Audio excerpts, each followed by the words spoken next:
Worms of the Earth by Robert E. Howard. Chapter 3. Into the dim fens of the west came Bran Mak Morn.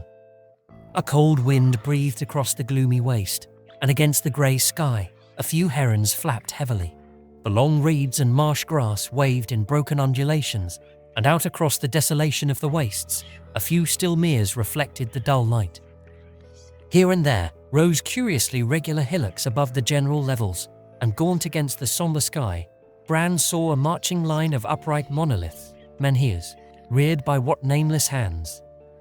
A faint blue line to the west lay the foothills that beyond the horizon grew to the wild mountains of Wales, where dwelt still wild Celtic tribes, fierce blue-eyed men that knew not the yoke of Rome. A row of well-garrisoned watchtowers held them in check.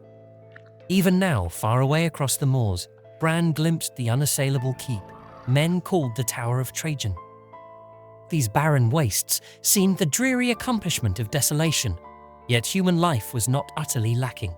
Bran met the silent men of the fen, reticent, dark of eye and hair, speaking a strange mixed tongue, whose long-blended elements had forgotten their pristine separate sources.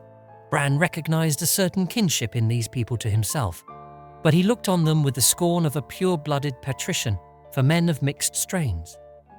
Not that the common people of Caledonia were altogether pure-blooded.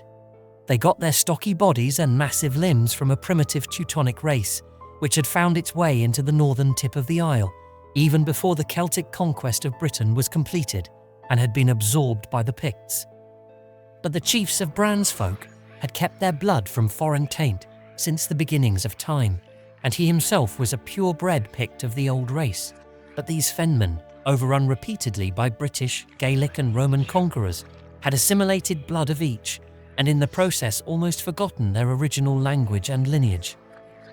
For Bran came of a race that was very old, which had spread over Western Europe in one vast dark empire before the coming of the Aryans, when the ancestors of the Celts, the Hellenes and the Germans were one primal people, before the days of tribal splitting off and westward drift. Only in Caledonia, Bran brooded, had his people resisted the flood of Aryan conquest. He had heard of a Pictish people called Basques, who in the crags of the Pyrenees called themselves an unconquered race, but he knew that they had paid tribute for centuries to the ancestors of the Gaels before these Celtic conquerors abandoned their mountain realm and set sail for Ireland. Only the Picts of Caledonia had remained free, and they had been scattered into small feuding tribes. He was the first acknowledged king in 500 years. The beginning of a new dynasty, no, a revival of an ancient dynasty under a new name. In the very teeth of Rome he dreamed his dreams of empire. He wandered through the fens, seeking a door. Of his quest he said nothing to the dark-eyed Fenmen. They told him news that drifted from mouth to mouth, a tale of war in the north, the skirl of war pipes along the winding wall, of gathering fires in the heather of flame and smoke and rapine, and the glutting of Gaelic swords in the crimson sea of slaughter. The eagles of the legions were moving northward, and the ancient road resounded to the measured tramp of the iron-clad feet. And Bran, in the fens of the west, laughed, well pleased. In Eberacum, Titus Sula gave secret word to seek out the Pictish emissary with a Gaelic name, who had been under suspicion, and who had vanished the night young Valerius was found dead in his cell, with his throat ripped out. Sula felt that this sudden bursting flame of war on the wall was connected closely with his execution of a condemned Pictish criminal, and he set his spy system to work, though he felt sure that Partha Mac Othna was by this time far beyond his reach. He prepared to march from Eberacum, but he did not accompany the considerable force of legionaries which he sent north. Sula was a brave man, but each man has his own dread, and Sula's was Cormac na Connacht, the black-haired prince of the Gaels, who had sworn to cut out the governor's heart and eat it raw. So Sula rode with his ever-present bodyguard westward, where lay the Tower of Trajan with its warlike commander, Caius Camillus, who enjoyed nothing more than taking his superior's place when the red waves of war washed at the foot of the wall. Devious politics, but the legate of Rome seldom visited this far isle, and what of his wealth and intrigues, Titus Sula was the highest power in Britain. And Bran, knowing all this, patiently waited his coming in the deserted hut in which he had taken up his abode. One grey evening, he strode on foot across the moors, a stark figure, blackly etched against the dim crimson fire of the sunset. He felt the incredible antiquity of the slumbering land as he walked like the last man on the day, after the end of the world. Yet at last he saw a token of human life. A drab hut of wattle and mud set in the reedy breast of the fen. A woman greeted him from the open door, and Bran's sombre eyes narrowed with a dark suspicion. The woman was not old, yet the evil wisdom of ages was in her eyes. Her garments were ragged and scanty, her black locks tangled and unkempt, lending her an aspect of wildness, well in keeping with her grim surroundings. Her red lips laughed, but there was no mirth in her laughter, only a hint of mockery, and under the lips, her teeth showed sharp and pointed like fangs. "Enter, master," said she, "if you do not fear to share the roof of the Witch-Woman of Dagon Moor." Bran entered silently and sat him down on a broken bench, while the woman busied herself with a scanty meal, cooking over an open fire on the squalid hearth. He studied her lithe, almost serpentine motions, the ears which were almost pointed, the yellow eyes which slanted curiously. "What do you seek in the fens, my lord?" she asked, turning toward him with a supple twist of her whole body. "I seek a door," he answered, chin resting on his fist. "I have a song to sing to the worms of the earth." She started upright, a jar falling from her hands to shatter on the hearth. "This is an ill saying, even spoken in chance," she stammered. "I speak not by chance, but by intent," he answered. She shook her head. "I know not what you mean." "Well, you know," he returned. "Aye, you know well. My race is very old. They reigned in Britain, before the nations of the Celts and the Hellenes were born, out of the womb of peoples. But my people were not first in Britain. By the mottles on your skin, by the slanting of your eyes, by the taint in your veins, I speak with full knowledge and meaning." A while she stood silent, her lips smiling but her face inscrutable. "Man, are you mad?" she asked. "That in your madness you come seeking that, from which strong men fled screaming in old times?" "I seek a vengeance," he answered. "That can be accomplished only by them I seek." She shook her head. "You have listened to a bird singing.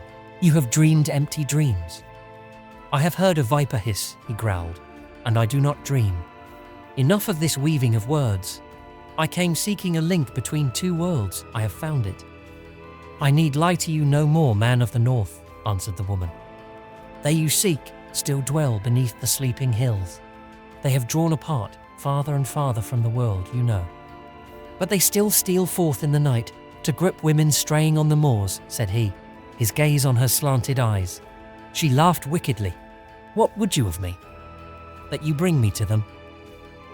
She flung back her head with a scornful laugh. His left hand locked like iron in the breast of her scanty garment, and his right closed on his hilt. She laughed in his face.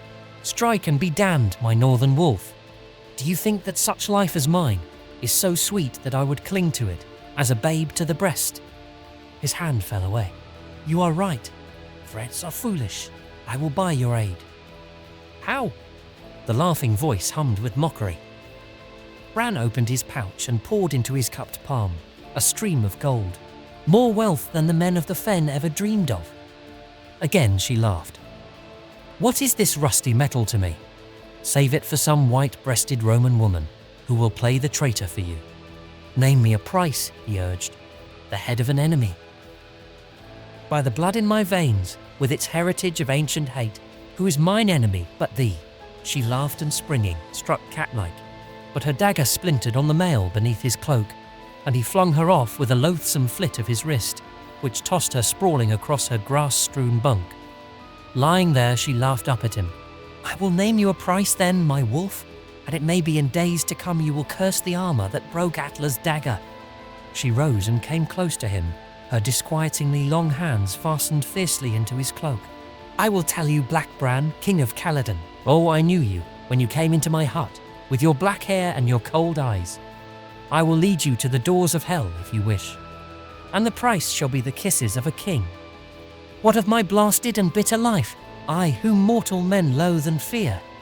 I have not known the love of men, the clasp of a strong arm, the sting of human kisses, I Atla, though a woman of the moors. What have I known but the lone winds of the fens, the dreary fire of cold sunsets, the whispering of the marsh grasses?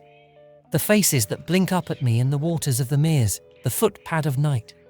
Things in the gloom, the glimmer of red eyes, the grisly murmur of nameless beings in the night. I am half human at least. Have I not known sorrow, and yearning and crying wistfulness, and the drear ache of loneliness? Give to me, King, give me your fierce kisses and your hurtful barbarian's embrace. Then, in the long drear years to come, I shall not utterly eat out my heart in vain, envy of the white-bosomed women of men. For I shall have a memory, few of them can bowers, the kisses of a king. One night of love, O king, and I will guide you to the gates of hell. Bran eyed her somberly. He reached forth and gripped her arm in his iron fingers. An involuntary shudder shook him at the feel of her sleek skin. He nodded slowly and, drawing her close to him, forced his head down to meet her lifted lips.